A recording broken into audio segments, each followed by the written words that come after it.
একটি কাতলা মাছের দাম উঠল 15,000 টাকা। যিনি ওই মাছটি কিনেছেন তাকে রীতিমতো ছেলে কোলে নেওয়ার মতো মাছটিকে বাড়ি নিয়ে যেতে হলো। আসলে ওই কাতলা মাছটির ওজন এতটাই যে তার দামও উঠেছে বিশাল।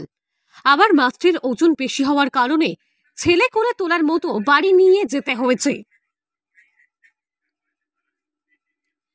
বর্ষার মৌসুমে রাজ্যের বিভিন্ন জায়গায় এমন বড় বড় মাছ মৎস্যজীবীদের জালে ধরা পড়তে দেখা যায়। সেই সকল বড় বড় মাছ বিপুল দামে বিক্রি করে থাকেন মৎস্যজীবীরা। আসলে সচরাচর এমন বড় বড় মাছ পাওয়া যায় না, আর সেই কারণেই ওই সকল মাছের দাম অনেকটাই ওঠে। একবার এই ধরনের বড় বড় মাছ জালে তুলতে পারলেই মৎস্যজীবীদের কপাল খুলে যায়। বিশাল আকৃতির যে কাতলা মাছটির কথা বলা হচ্ছে, সেই মাছটি ধরা পড়ে মালদহের মানিকচকে যে গঙ্গার ঘাট রয়েছে, সেই গঙ্গার ঘাটে। মাছটি গঙ্গা থেকে জালে ধরার পর সেটিকে বিক্রি করার জন্য মালদা শহরে থাকা মাছ বাজারে সেটিকে আনা হয় এবং তারপর বিক্রি করা হয়। ওজন করে দেখা যায় ওই কাতলা মাছটির ওজন 25 কেজি। স্বাভাবিকভাবে এত বড় আকারের কাতলা মাছ দেখতে ভিড় জমান সাধারণ মানুষরা। আর এক ব্যক্তি ওই মাছটি কিনে নেওয়ার সিদ্ধান্ত নেন।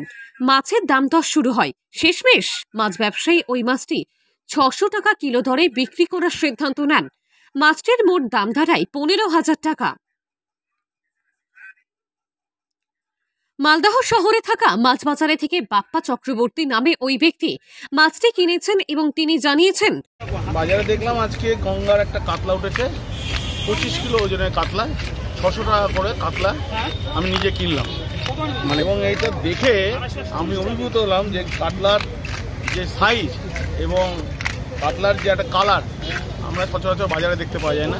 আজকে একটা সুন্দর একটা কাতলা আমি পেলাম এবং এটা ওজনটা 25 কেজি মতো। যিনি মাছটি বিক্রি করেছেন অর্থাৎ ওই মৎস্য ব্যবসায়ী দেবু হালদার জানিয়েছেন, চট করে পাওয়া যায় না, সবসময় পাওয়া যায় না, হঠাৎ মোটাই পাওয়া যায়। গঙ্গার মাছ 25 কিলো ওজন, 600 টাকা কিলো দিয়েছি। সবসময় পাওয়া যায় এত বড়? না না না না, সবসময় পাওয়া যায় না। বিক্রি হয়ে গেছে? বিক্রি হয়ে গেছে। বাংলা কাকুকে দিলাম, 600 টাকা কিলো দিয়েছি।